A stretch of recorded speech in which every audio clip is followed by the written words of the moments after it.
We are part of the Fired Up Sports Network of shows. Please check out other Fired Up Sports Network podcasts like the P-Lot Pod, Water Cooler Talk, Bell Smashers, Philly Sports Love and Pain, Drunk on Broad, Beer Battered Sports, and the Fired Up Sports Show, which are available on all major podcasting hosting sites and social media. Also, check out Mark Ramos' Roundup on firedupsports.com, which breaks down the happenings going on with all your favorite local teams.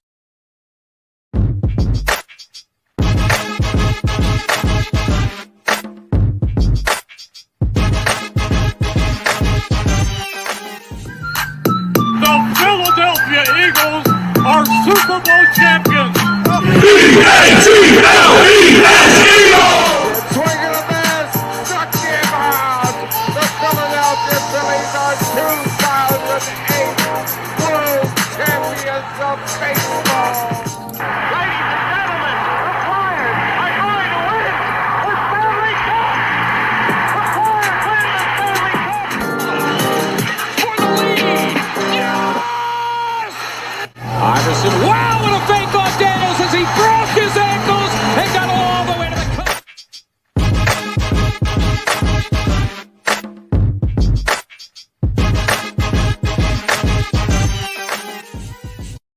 Oh, good morning. It's episode 187, Drunk on the Phils, talking all things Phillies. Eric, good morning. It's listen, what a difference a day makes. The weather is beautiful. It's not this sloggy, rainy day that we had pretty much all the way through into the evening last night. So weather's nice. Got the coffee on deck, man. It's a good day to talk baseball, brother. Good morning. Hey, how are you? It's always a good day to talk baseball, right?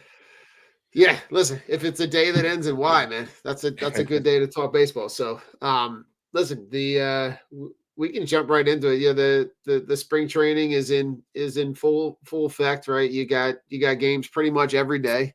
But early last week, you had the Zack Wheeler extension news come out, and wow, couldn't be more happier to be able to lock that guy up.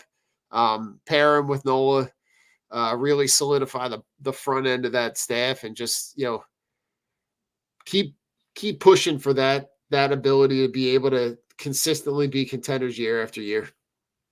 Yeah, I mean, the Phillies went into the offseason really with, to me, two main priorities, right? One was locking up Nola, re-signing him, and the other then was extending Wheeler. So I think you look at this, and it's been a successful offseason. I know it's not as glamorous as other years, but I feel like you don't always need to add new players when you have a team that is kind of right there, right? I mean, they had two deep playoff runs, and adding extending Wheeler and having him and Nola pitch for at least another 4 years together now, and this year and then the 3 years of the deal, really just solidifies that top part of the rotation. Right.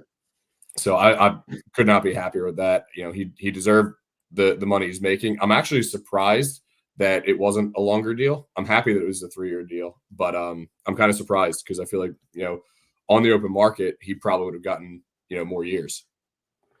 Yeah, no, listen, it's 3 years. It's 126 million, right? So the AAV is high, right? Mm-hmm. The AAV puts him in the same conversation with the guys at the top of, Major League Baseball.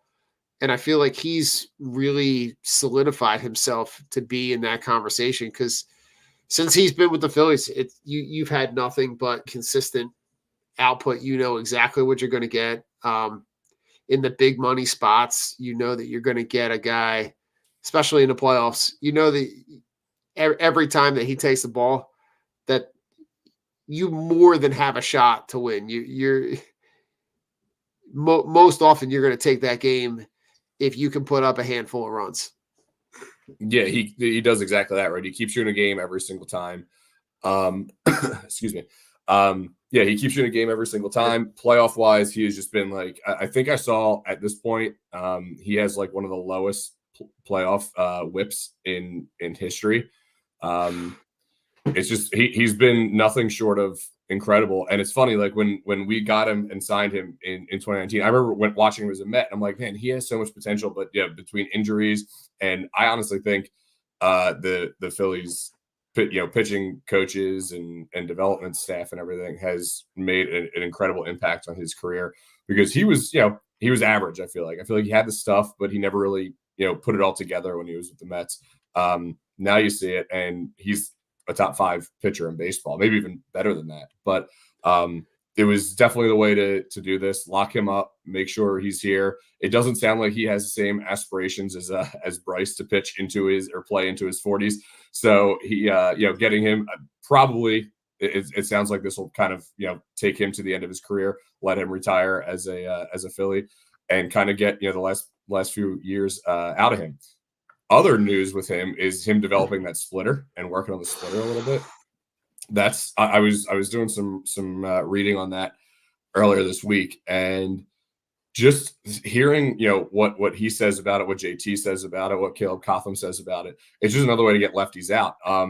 I wrote a piece earlier this week about that, and he his batting average. I saw this from Todd Zalecki. The batting average against him from righties was like 135, say, and against lefties it was like 261. Pretty measurable difference there. And then even JT was saying that he only had, all of his pitches ran into a lefty. So every lefty kind of looked, okay, if it's not even his fastball that cuts a little bit is moving into a lefty. Now he's got something to kind of work that other way. I mean, if he can, and it does put a little more stress on the elbow and everything. So it doesn't have to be a pitch that he throws, 5 times a game realistically, but just to kind of keep lefties looking for that. I think it's going to be huge for him. Listen, I could not agree more. I think, the more that you solidify the front end of this rotation, the better chance they're going to have, the deeper they can go into games, especially those games in in those deep playoff runs where every run, every pitch, every out, everything counts like tenfold. So, like, to me, now that you look at their rotation, right? I know that there's a lot of conversation. There's guys that are out there, guys that we've talked about on previous shows. The 2 names that are still, for whatever reason, still not signing. You got Jordan Montgomery out there, you got Blake Snell out there, and I think part of me, we were just talking a little bit pre-show about those 2 guys and how, the conversation, at least in this city, is, if you can get one of those guys to be in here on a 1-year deal, you come in, you let them prove it. I like the way that could play out. But Eric, share with us the little bit of research that you were doing about what you're hearing about Blake Snell lately. So I was. This is what has me on pause. Yeah, it meets, especially with Snell. I saw that he wants to pitch for the Angels. To me, and unless it's just, you were saying it pre-show, it's a money thing, right? I mean, there's only one reason you'd want to go play for the Angels, and it's to get that, a paycheck, because that franchise is just an utter disaster. And then I saw something about Montgomery, and it looks like the Rangers base said he's not coming back here because he's looking for like a 7-year deal. I don't want that either. I like Jordan Montgomery more than Snell. I kind of don't even want Snell even on a shorter term deal. I think there's a reason why, it's crazy because he won the Cy Young last year, but there's a reason why teams are hesitant to give him a long-term deal. He doesn't eat innings. Does he have good stuff? He does. And can he be effective? Yes. But I just don't think teams trust him enough to lock him up long-term. Montgomery, on the other hand, I think is more consistent. I think Snell has better upside, but what you're going to get from Jordan Montgomery. But for 7 years, no, thank you. 2-year deals, opt-outs is fine. To me, it's wild that these 2 guys are still sitting out there. I think their ability to be able to look at themselves and say, like, I deserve long-term deals, is, to me, not realistic. You're looking at more of like this is how I kind of capitalize off of the year that I had last year. But at some point, you have to look at the reality of the situation and go, at some point, I got to get in a camp. I got to get somewhere. And I think there's only so much that you can hold out for. How long, if no one, it's kind of like buying a house, right? Your house is only worth what people are going to pay for it. Mm-hmm. And if people are going to overpay for it because the market is bare, then they're going to overpay for it, and they're going to pay more than the house is worth. Same kind of thing here, right? But you're obviously seeing that teams are like, nah, I'm good, I'm pass. Like they're happy with what they have in house. They're satisfied with it moving forward because they don't want to make that long-term commitment to guys that haven't proven it. So in my mind, I'm going, okay, if you can capitalize on one of those two guys, I would lean more towards Montgomery than I would Snell, considering the things that we're hearing about Snell and his, I'm going to put this kindly, his desire to pitch for the Angels. That is a red flag for me because the loser mentality organization that is, and it wouldn't surprise me. Like they're consistently in the spot where they're looking to sell. You look at the thoughts that were shared about Anthony Rendon, and his quote on essentially just being there for the paycheck and not really loving the sport. That's not a guy. So if your desire is to go be there, he's a guy that I'm willing to pass on because I like you said, the stats that are there can be impressive, but when you look at the reality of his output, he's a guy that I trust less. Mm-hmm. So, but like, if you think about it, if that's a guy that you're going to have as a number 3, it's not a bad number 3 to have in your pocket, but if I got to pick between the two guys, I'm leaning more towards Jordan Montgomery. But if he's going to stand pat and say, I'm looking for a long-term deal, problem is that if nobody's offering a long-term deal, then you're not employed. So I got to think at some point he finds a home where that is. And I really honestly don't know who's still got money to spend and who would be willing to. Are you hearing any teams as far as the teams that would be willing to maybe commit long-term to Jordan Montgomery? Not really. I mean, I think it's, I think Boris is putting stuff out there to make it sound like there's big market teams involved to try to get teams to play into this. Obviously the Phillies have been tied to it, but I honestly, now that they've locked up Nola and Wheeler, Dombrowski basically said, okay, if something falls into our lap, we'll take it. But I don't see them making a play for either of these guys unless, it's that the years come down or the money comes down. But it's like for these guys, to me, you're now missing how many weeks of spring training. Obviously, they're doing their offseason throwing programs and everything, but you're not facing the same live hitters. They're going to, even if you sign one of these guys now, are they going to even be ready to open the season with you? I don't know. You now have pitchers pitching into the, Nola, Ranger, they're pitching into the 4th inning now, right? So it's like now by their next start, they're probably going to be going 4 or 5. It's like they're starting to ramp this up, and these guys haven't even done live batting practices yet, against like real major league hitters. So I don't know. They're behind the 8 ball now. I think the longer they wait, the more their value is getting driven down, I think, as time goes on. I mean, there's teams out there with money, right? I mean, I've heard, the Yankees tied to Montgomery, but I really think it's the years. I mean, no one is trying to like lock this guy up for 5+ years. Even, if he's at 7, that's insane. But when you're getting a guy who he's a good pitcher and starting pitching depth right now is thin around the league. I think we talked about that last week or last show.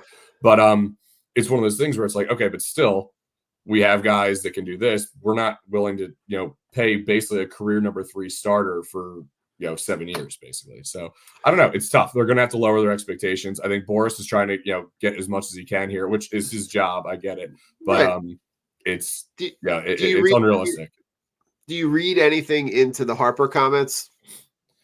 Because when he's talking the other day, and they're talking about the pitching staff, and he mentions a couple guys by name, essentially saying we're good at the top, and then there's a couple guys still out there, but knowing that Boris is also his client and their representation as well, That like, is that a realistic thing? Is that more of like a, hey, do me a favor, put this out there because we need to still keep these guys' names in some kind of relevancy? Because I feel like it's more that than it is reality. Yeah, I think so too. I mean, Bryce actually is usually pretty, I feel like, calculated in his comments. Right. So maybe there's more to it there, but yeah, you're right. I mean, he's a Boris guy too. It could just be that. I think, Bryce has completely, and we've talked about this before too, Bryce has completely altered what this franchise is. I mean, signing him has completely changed the trajectory of this franchise for the better. He's been able to bring in so many other guys here. But these aren't like difference makers. You know what I mean? Like, he knew Trey Turner from his days in Washington. There's definitely no doubt in my mind. And he mentioned it even before the offseason, that before, in 2022, before the 2023, that offseason, that, he wanted Trey Turner to play here. So there's no doubt in my mind he had something to do with them saying, between, Bogarts and Turner and Swanson and all those guys, I think he does have a big say. But are these guys really the ones that are going to make the biggest difference? I mean, you look at Taijuan Walker. I feel like, as Phillies fans, not just you and I, but I feel like we, kind of undervalued what he did last year. It was so funny. He would lose, he'd give up 4 runs in the first 2 innings, right? But then he'd still be pitching in the 6th inning, and he'd kind of settle in. He did get 15 wins last year. Again, I know that stat doesn't really mean a whole lot, but at the same time, like, if you're looking at him as your 4 or 5 guy, he's really not a terrible option. I mean, I love our rotation right now. Just seeing what Ranger can do, knowing what we're going to get from him, seeing what Christopher Sanchez did last year. Plus, I was reading something, and he's got a little uptick in velocity now. So see what happens with that. So he might even. There is a lot. There's a lot to like. There are a lot of other franchises that would love to be in the shoes that the Phillies are in with the depth that they have. And to go back to the Harper effect, right? Just for shits and giggles, the 2018 opening day starting lineup. You want to take a crack at it? Oh boy, it's funny. I feel like all those years between 2015 and 2018 all kind of meshed together. 2018, I'm trying to think. So you want to go position by position? You want to go? Yeah, catcher? let's go. Yeah, I'm definitely not going to get the batting order there, but I could try to go position by position. So catcher, was that was that Alfaro? No, because he was traded for JT in 19. Right. Was it? It wasn't still Cameron Rupp, was it? No. So in between. So there's 1 year in between. So Rupp was the starter in 17. Right. Talk about Andrew Knapp as the Andrew Knapp. Yeah, I remember the opening day. All right, first base. Reese, right? Not Reese. Reese was a starter, but starter in left field. Left field. That's right. That what an experiment that was. I mean, we think Schwarber was bad in left field. I can't believe we tried Reese Hoskins in left field. Yep. Okay, so was first base? Was it Darren Ruff still, or was it Tommy Joseph? It was not Carlos Santana. Oh, I forgot about him. Right.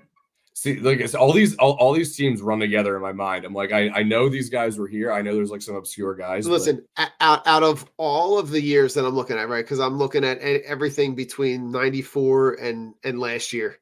Mm-hmm. This year, this 18 year was the most obscure collection of Phillies. This guy started second base for 4 consecutive years. This was the third of 4. Cesar. Yep. Cesar Hernandez. All right. Same at third base. Third base would have been Mike Franco, right? Correct. All right. This guy started at shortstop, is a guy they gave up on and has now flourished out. Oh, JP Crawford. Yeah. JP Crawford. You had Reese in left. All right. This guy playing center field. is Odubel? now. No, Or it's not no, different Odubel. guy. Okay. He bounced around, but he also bounced around the globe too. Oh, was this his name's he hit a Double A. Aaron Altair. That's right. Right. And then you got a guy playing right field who's still in the league. Wore a single digit. Was it Brad Miller? It was not. It was Nick Williams. Nick Williams. And then this was the first year that Nola started. The starting pitcher. Yes, that was his first year as a the guy that started before him for 2 years. Jeremy Hellickson, was it? Jeremy Hellickson. Right, but look at that collection, right? You have Andrew Knapp, Carlos Santana, Cesar Hernandez, Michael Franco, J.P. Crawford, Reese Hoskins, Aaron Altair, Nick Williams, and Aaron Nola. And think how many of those were top prospect guys. Like Nick Williams was supposed to be up there. Franco was supposed to be up there.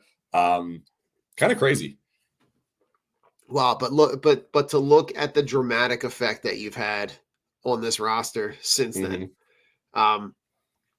just wild to see how that Bryce Harper effect is wild to think about the trajectory that a one player is able to kind of have on this roster. And if you look at where they are, talk about the desire that Bryce has kind of shared in terms of his extension, because he's looking to play until his son is going to have kids.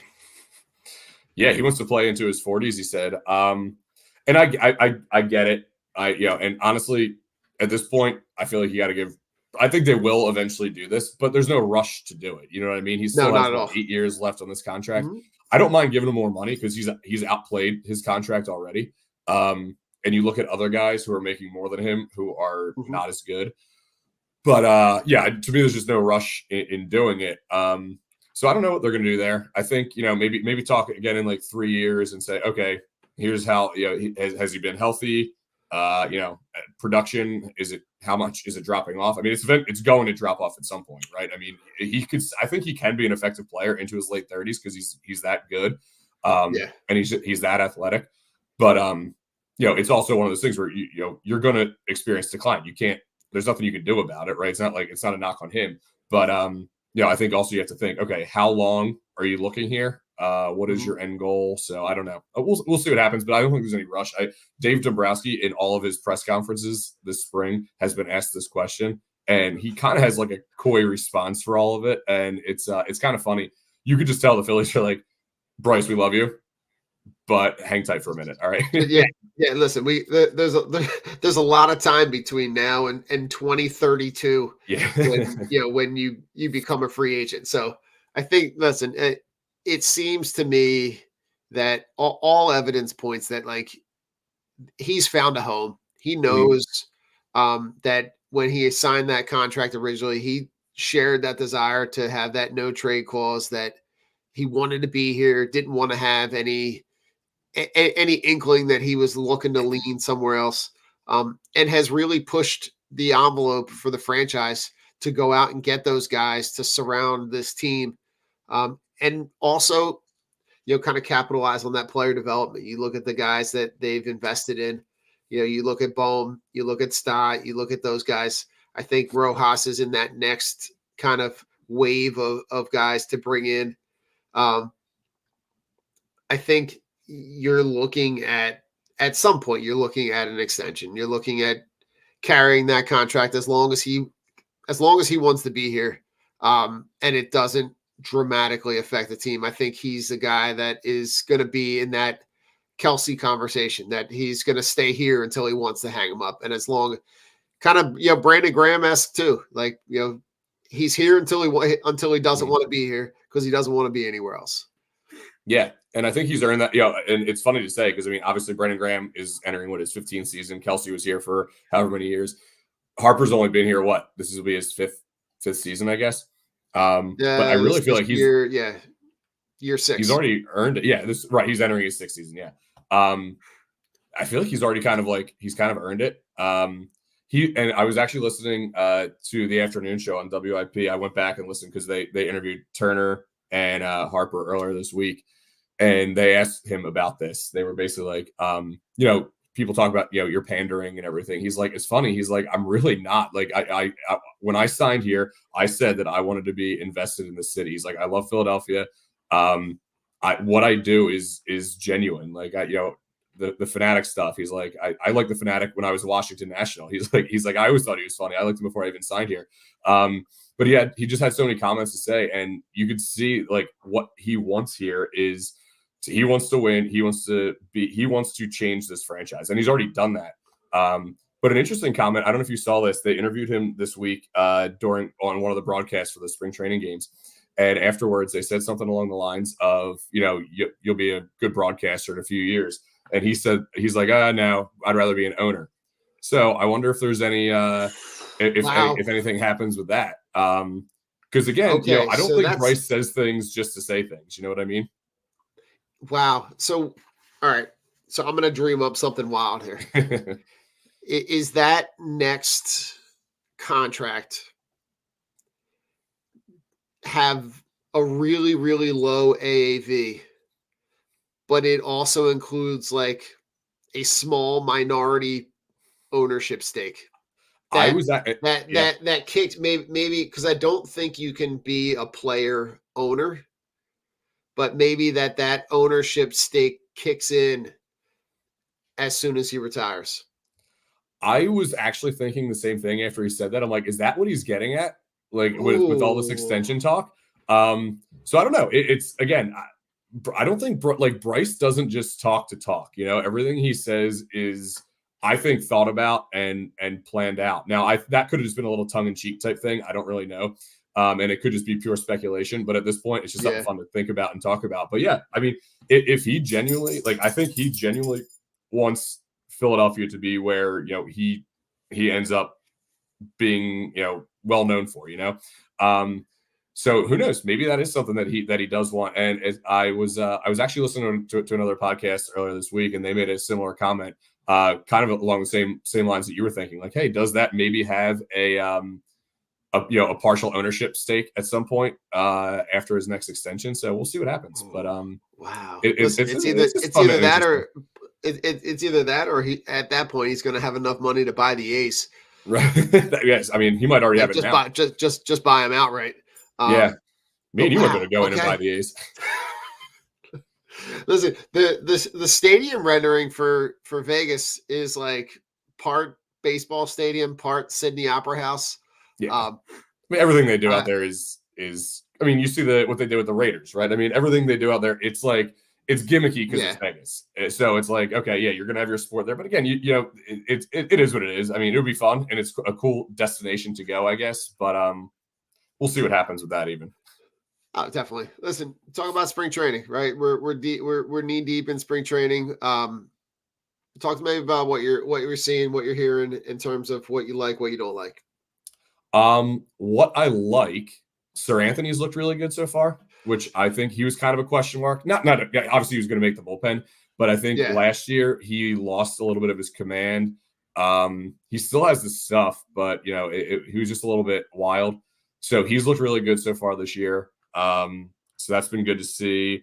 I feel like Alvarado, every time I've watched him, so like I'll go back and even if I can't see the game, if it's not broadcast or if I come from work, I always look at the box score and I'll even go back and see like how many pitches each pitcher threw and the amount of time it took him and everything like that. The other day, Alvarado pitched a full inning with 7 pitches and 5 of which were strikes. It was like he's looking really good, which I think you could pretty much go to expect. Who was the other? Mick Abel. He was sick, so he missed his one start, but he did look kind of good in his other one. Taijuan Walker yesterday, finally getting on the mound. Yeah. Looked like velocity was down a little. I feel like I saw him throw like 3 pitches in a row. They're like 84. Now they were breaking balls. But at the same time, I'm like, I feel like he usually had a little bit more on that. But he actually pitched okay. He was hitting his spots for his first time out. So it was pretty good to see. That catcher. Ramos Garcia. Have you seen his numbers so far? Yeah. He has been insane. And honestly, it's one of those things where you kind of feel bad because Rafael Marchand he's been injured, so he hasn't really played. Like, is he playing himself into the conversation of being, a potential depth catcher spot now? I don't know. He's looked really good. So yeah, and at that interesting. point, there's a log jam at that position here. There is, yeah. And I don't know if that makes it. I know Stubbs is a clubhouse guy, but like, does that make it easier to promote a guy who's young and under control, maybe after this year, or is that you're going to look to make a move somewhere middle of the season? Does that the better that those guys play, if you got a log jam in that position and JT's not going anywhere anytime soon, that becomes a trade piece. That becomes something that you can easily move on from.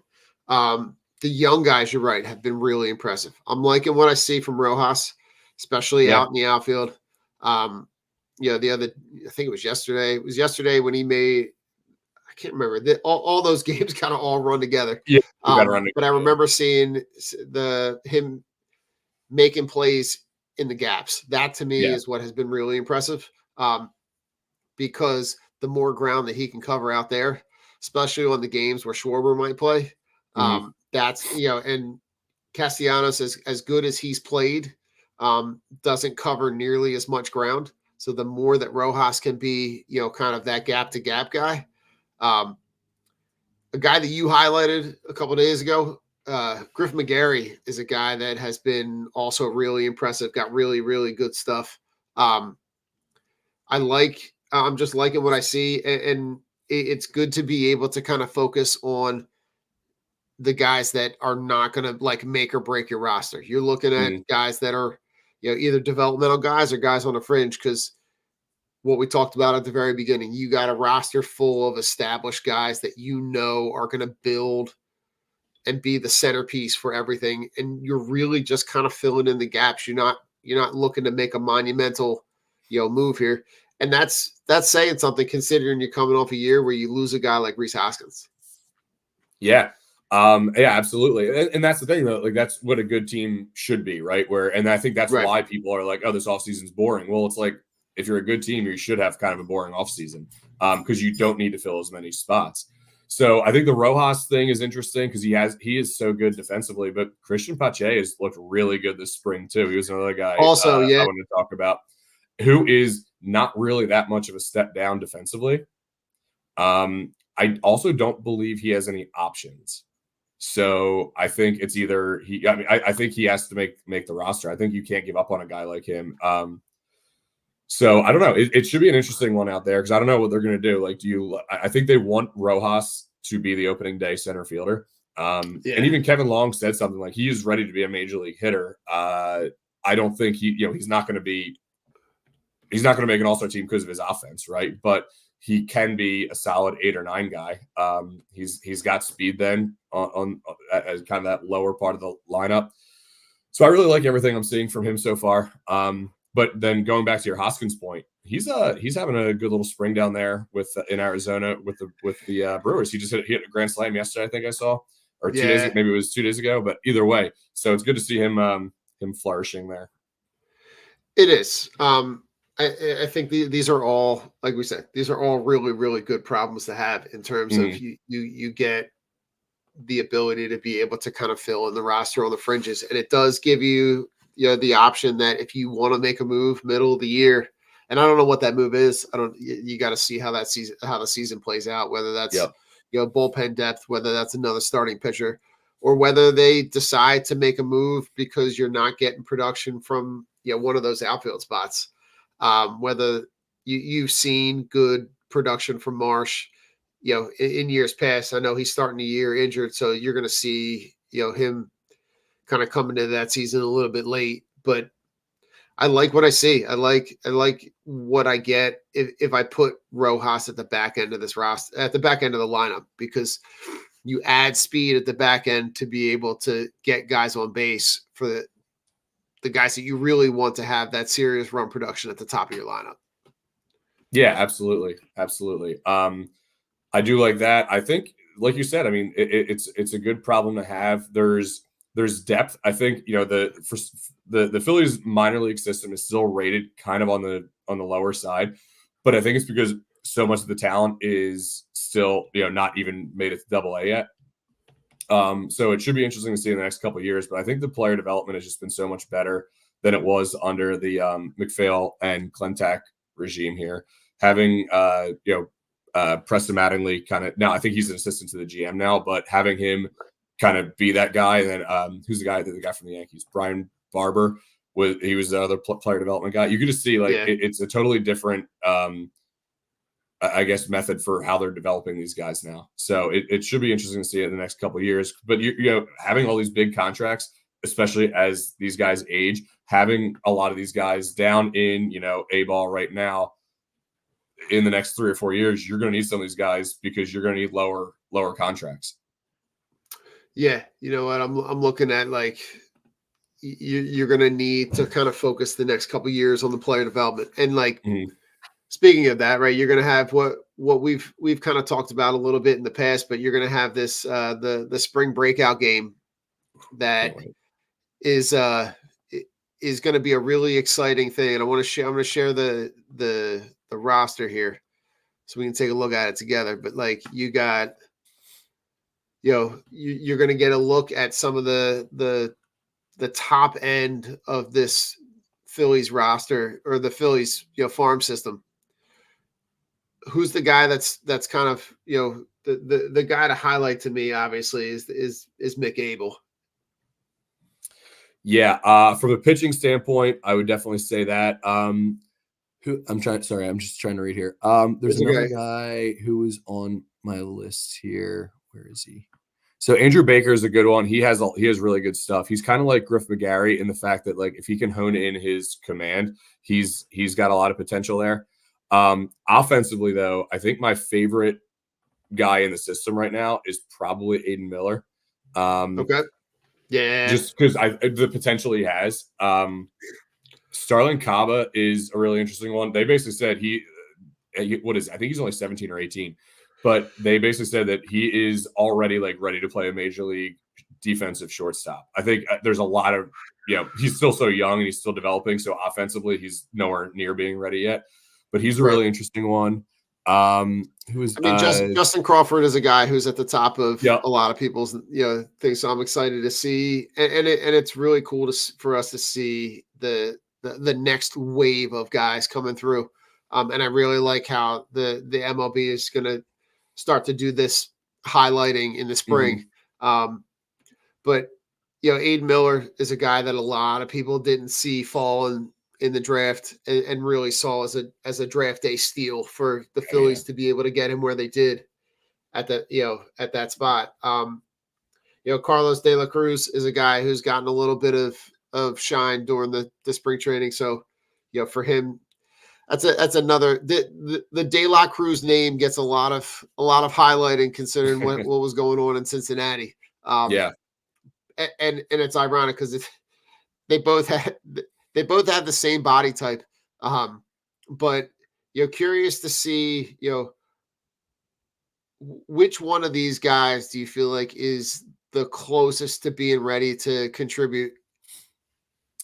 So from an offensive standpoint, it actually might be De La Cruz or maybe even Gabriel Rincones Jr. He just has a lot of pop. He's super raw though.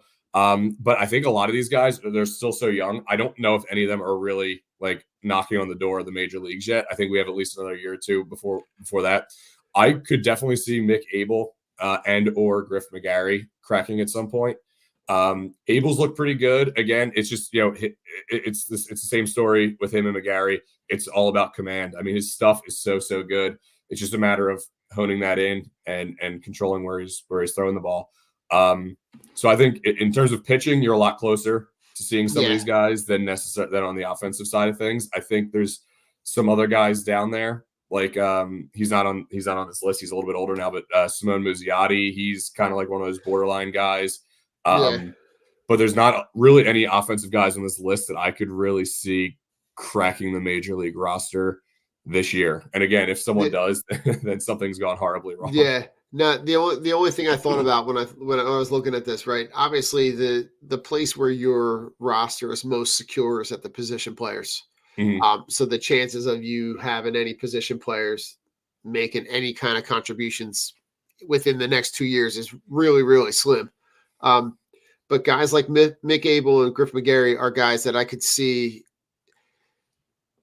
them bringing in like late September, like that late September call up to like, you're obviously not going to add them to your starting pitching, but if that's, in the same way, in the same vein that they brought up Kirkering last year, that like you bring up a guy and you plug him in at the back end of your bullpen just to give yourself an extra set of arms at the back end. That could be where I could see them utilizing that to be able to, get them that bit of, late September call up, maybe some playoff experience, so that, you have, even though that's not necessarily the role that they might play going forward, but to be able to get them that playoff experience now, seems to me like that if I had to look at this list, that's kind of where I would go.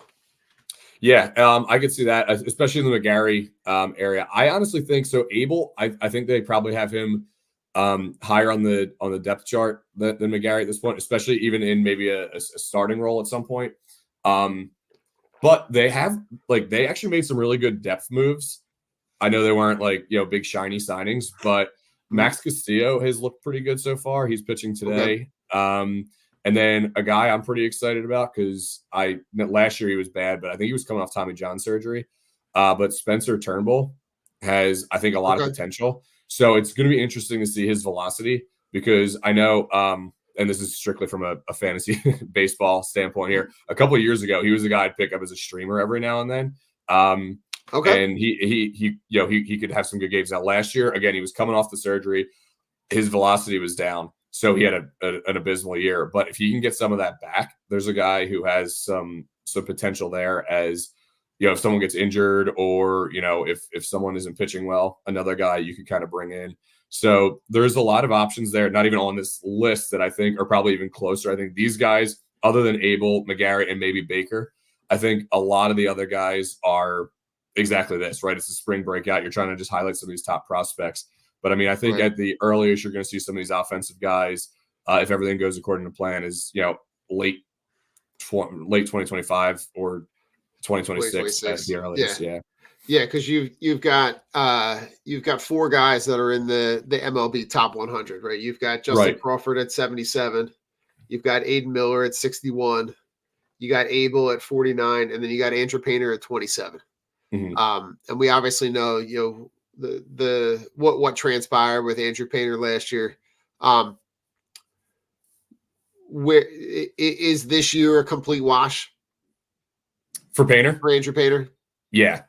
I think they were saying that maybe targeting Arizona Fall League just to start pitching again. But yeah, no. And again, he's going to be 2020. I'm sorry, he's going to be 22 by next season. So like, still, he's super young. I mean, it would have been so cool to have, a 19 or 20-year-old in your starting rotation and making an impact. But still, I mean, you think about a guy who's 22 coming up, he's still going to be really young, still going to have really good stuff. So I think they're just going to be super cautious with him. Don't rush anything. They don't really need him this year. You know what I mean? There's other depth options there. The rotation already looks good. But come 2025, I think he's almost a shoo-in to make the roster. I love it. What do you, at some point, maybe not opening day.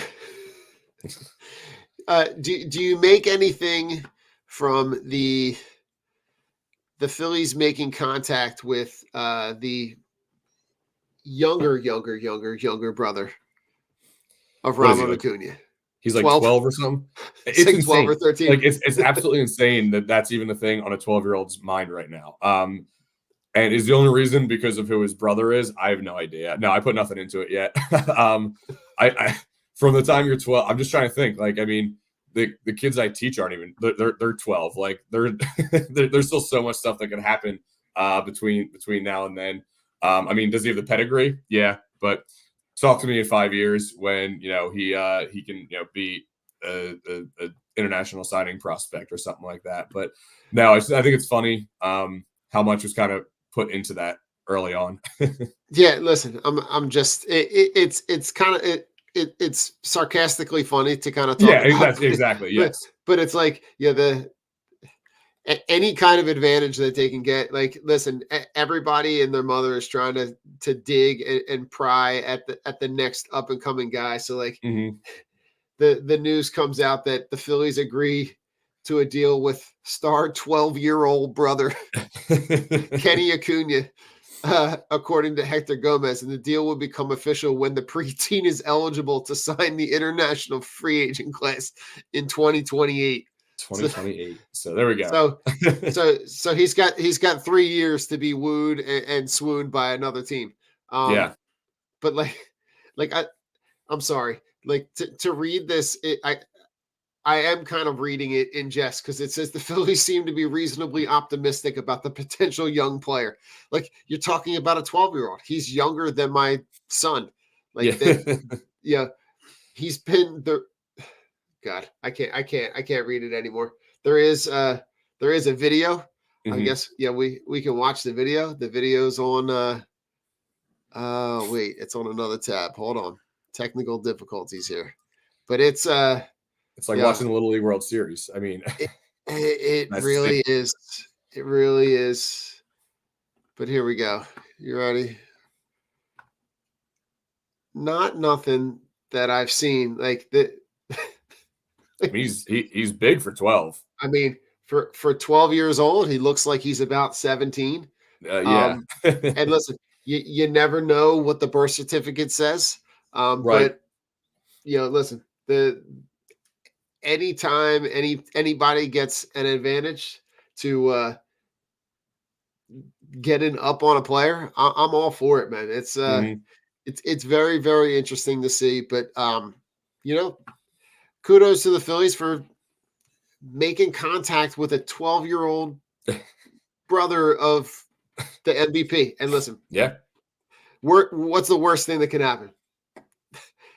Right. It's a verbal commitment right now. Nothing. It's a nothing verbal set in commitment stone. for the next 3 years. Yeah, exactly. So we'll see what happens. It is interesting. Until you get to throw a ton of money at him. Yeah. Eric, anything else you want to touch base on? I think we hit all the major things there. I'm just excited to see these guys starting to kind of ramp up as we're getting closer to the regular season. What are we, about 18 days away now, I guess? So a little over a little under 3 weeks.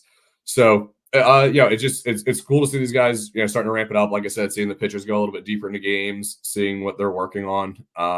Again, I don't really put too much stock in spring training results.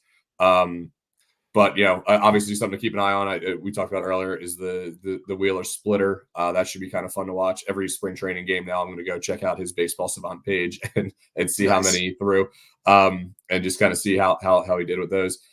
But I mean, again, we talked about this. It's a good problem to have, but it's there's not really a ton of storylines.